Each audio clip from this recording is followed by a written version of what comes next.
All right, we are chasing sub 3. This video, I'm here with Max, who's gonna be going sub 3 on Utah Valley, June 7th.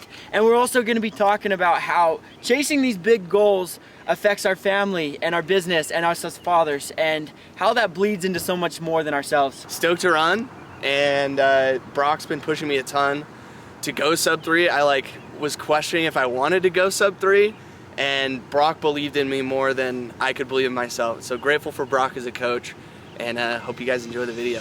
Go! Yeah.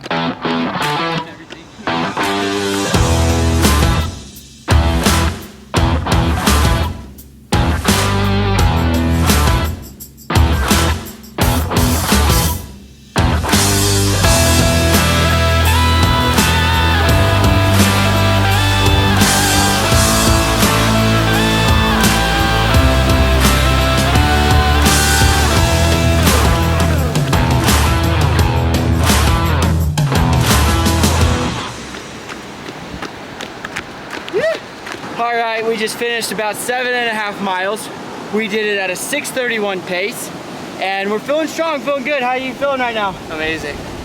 Every time I run with Brock, he teaches me something new, and today I feel like I unlocked another level for sure, just in that short run. So let's go. It was great. Now we're gonna get a good lift in, and time to get big and strong. Let's do it. Don't leave me hanging.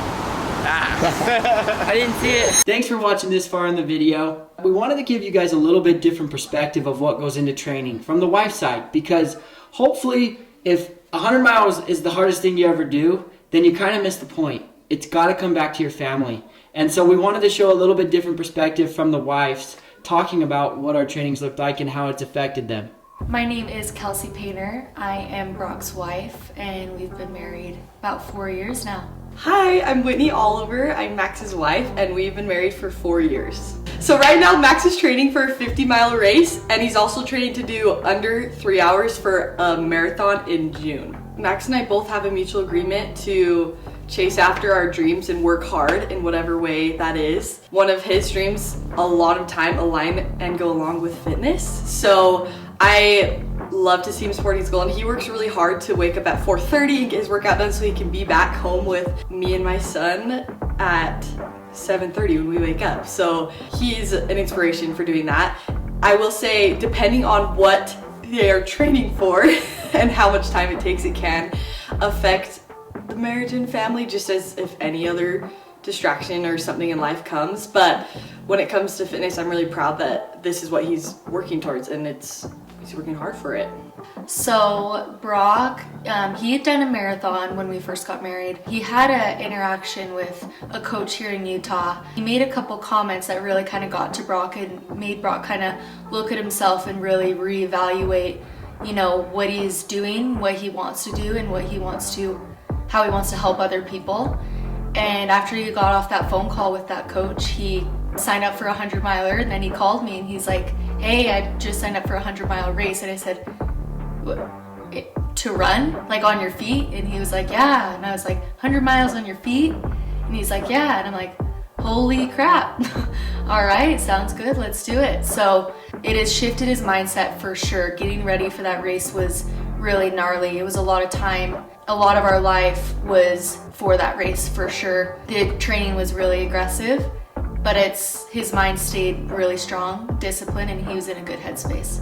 It takes a lot of planning, I would say. We have to coordinate every Sunday night for the whole week and make sure we all are on the same page for the family, what activities we have, where we need stuff. And right now we're also pregnant with twins and have appointments every other week with those babies. So it takes a lot of different piece puzzles, but we also really try to make it a point to have a date night, just the two of us once a week, which really helps our marriage, really helps our family. And by the end of the day, around 5:30, we make sure that our distractions and phones are off and we just have family time too. So depending on how crazy Max's day is, he'll wake up earlier or later, usually no later than 4:30 to get his stuff done, to make sure that we can be done, and especially he can be done with business at 5:30 to be together.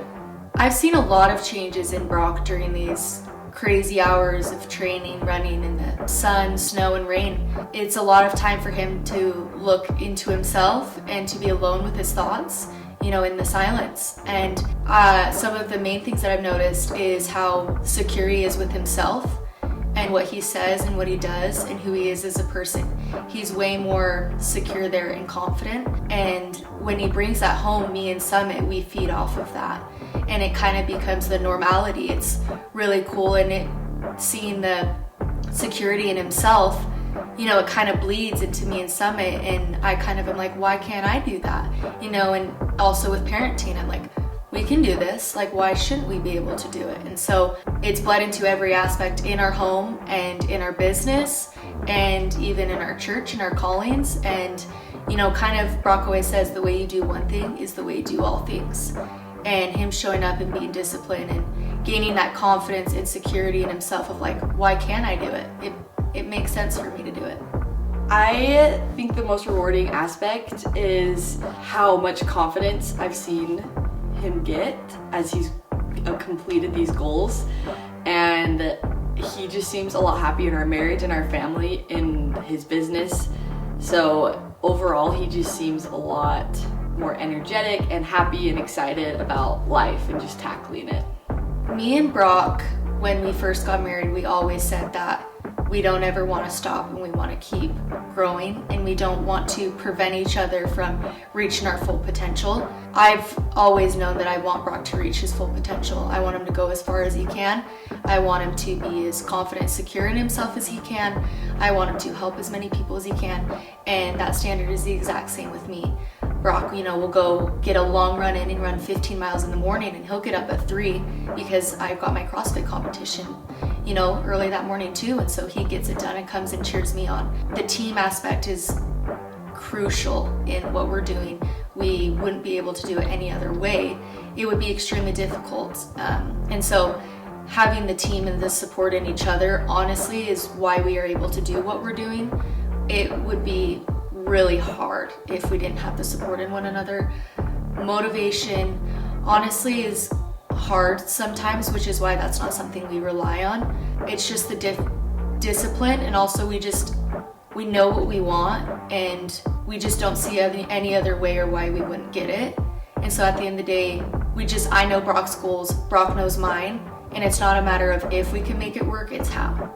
I do think it's important for moms and wives to really prioritize their health as well, and not just be the biggest cheerleader the whole time.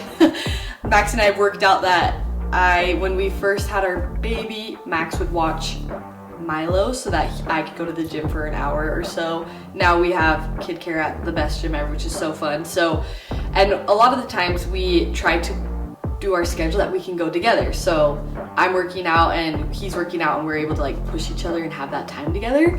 So don't forget yourself in the process. Make sure that you're prioritizing your health, your fitness, your goals. And even if you don't want to go do 6 Ironmans in a year, find what you love. Maybe it's a swimming class, maybe, there's so many different options, but just finding something small that you love and going for it.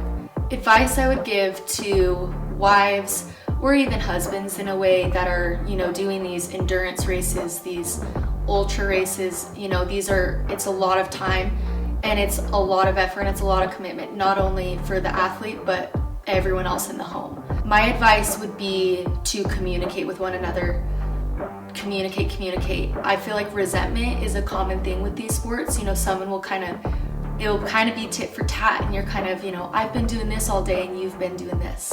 And so communicate with one another. There were days with Brock's Ironman where I kind of was like, holy crap, you've been, working hard on the bike, but it's been hard here at home and I need more support from you. Can you move your bike, or can we break it up a little bit? So communication, meeting each other halfway.